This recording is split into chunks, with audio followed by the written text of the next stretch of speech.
Good evening to all of you, and thank you for joining us here on 13 Plus. I'm Mary Coleman, joined by 13 First Alert meteorologist Corey Kowitz for a look at what we are seeing outside.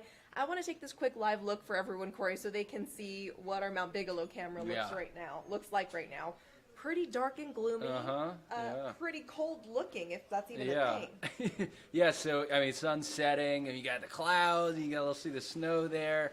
It's a little ominous still looking out there. A lot of cloud cover. We should see the bulk of our system move through tonight. So, I mean, you probably think I'm a broken record. We got, another First Alert action night tonight. Let's dive into that right now. Take a look at what we had yesterday for rainfall at the Tucson International Airport. A modest, 0.11 of an inch.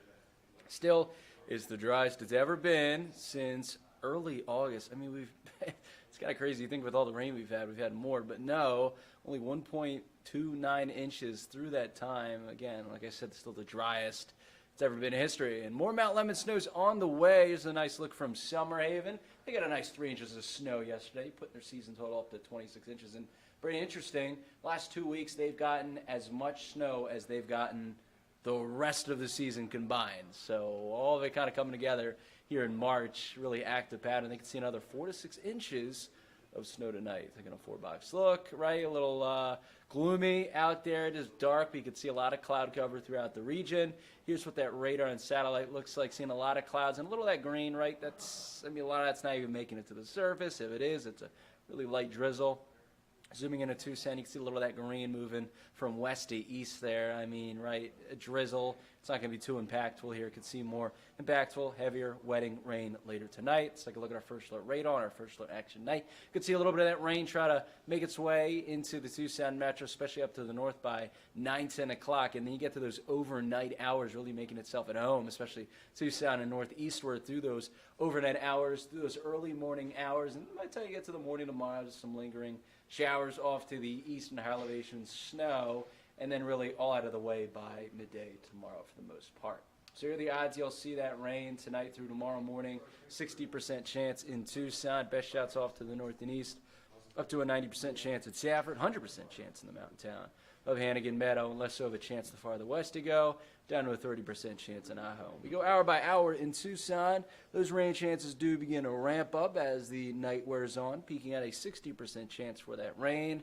Midnight, 1, 2 a.m. through those overnight hours, and then pretty quickly dropping off as we head through those morning hours. You can't roll out early in the morning tomorrow morning, seeing some scattered showers around, but really pretty dry by the time we get to the morning tomorrow.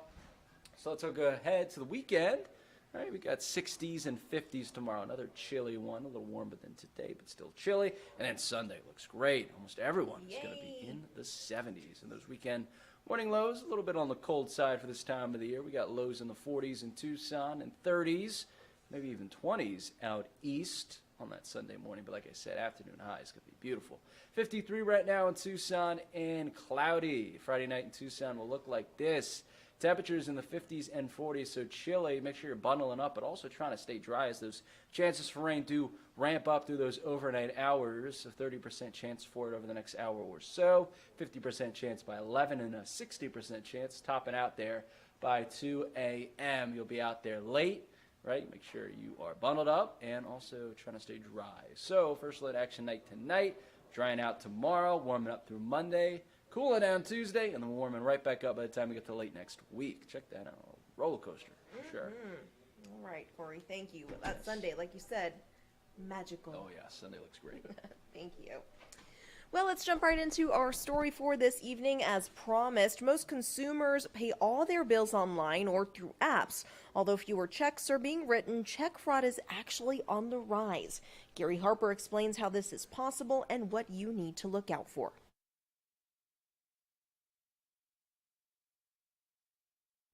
According to the U.S. Postal Inspector, they collect around $1 billion worth of counterfeit checks every single year. So if you're still writing checks or maybe getting checks in the mail, you could be at risk. More than half of Americans still write checks. Check writing hit its peak in the 90s, and let's face it, old habits may be hard to break.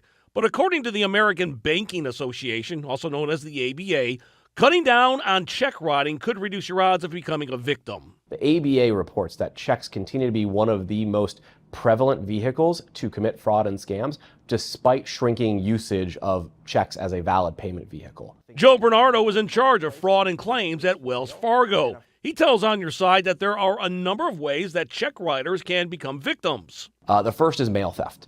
So as someone writes a check that they mail, whether it be in their own personal mailbox or in one of the blue boxes that you put out that are on the side of the street, a fraudster may go and steal those checks. Once in possession of your check, the scammer can do two things. First, a carbon copy of the check is made so the scammer can write in his own name in the pay to the order of line. Another way is called check washing. This is a scenario where they keep the physical check that they've intercepted, typically through a mail theft. They remove the information that the consumer wrote on it and put in their own information to make it out as if the check was intended to be written to them all along. So how can you protect yourself? Well, it may sound obvious, but only use ink that cannot be easily erased. And don't stop there. Number two, if you're going to write a check, make sure you deliver it to the recipient in person or go to the post office and directly hand it to the post office versus putting it in a mailbox, whether it be your personal mailbox or a blue box on the side of the road. Number three, consider paying online or using digital payments everywhere you can. These payment methods are a lot more secure than paper checks. And finally, set up alerts with your bank. Those can be set up to occur frequently and give you an insight into when money has exited your account through any means. And so it's a great way to stay on top of the money going in and out of your account, which can notify you of some potentially concerning activity. All right, one final tip, and that is try to check your banking information online every single day. The sooner you can spot a problem, the better off you are. In Phoenix, I'm Gary Harper.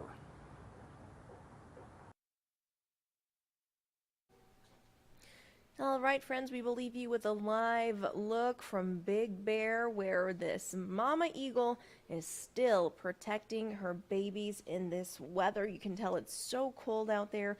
We're keeping our fingers crossed that they get through another night. Her and her daddy or the mama and the daddy are taking turns keeping the babies warm. There's still 3 of them hanging out under there.